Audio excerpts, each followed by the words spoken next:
The controller pattern. So, what do we know about the controller pattern? If we have a look at their four factors, typically a controller will have a midline A. So, they'll sometimes be a little bit more independent, but they'll hover around the midpoint. The same goes with their extroversion drive. You're going to see that right around the middle. So, they'll flex up and be social and interact with people and talk out their ideas, but they also want to balance that out with some private time and introspection.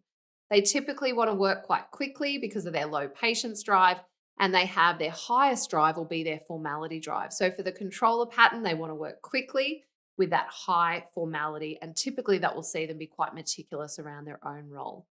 So things to remember with them in terms of motivating and recognizing them is making sure that you give them that private recognition. So they do like more of that one-on-one private recognition. And typically they want recognition around their quality of work or their specialized knowledge that they've typically gained because of their high formality profile. For the controller pattern, they'll be quite proactive. So they will, when you assign them work, they'll want to get in and get it done to a very high standard. So controllers are typically very reliable around their own work. Where they find it a little bit more challenging is when those roles and responsibilities are quite ambiguous. So controllers don't like working in an environment where it's unclear who's doing what.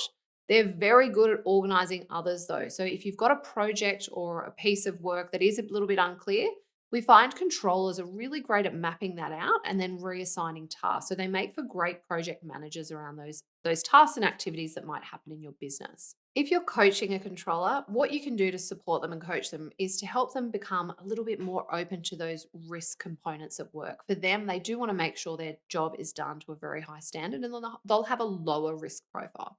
So, what we do want to do is encourage those controller patterns to experiment, come up with new ideas, and to challenge the status quo. Because we know at the end of the day, they will be able to work quite quickly to that high standard. So, getting them to share their ideas of what they think things can be improved will be an excellent way to leverage their subject matter expertise. The other area you can coach them or put them into is areas that are quite ambiguous that need structure.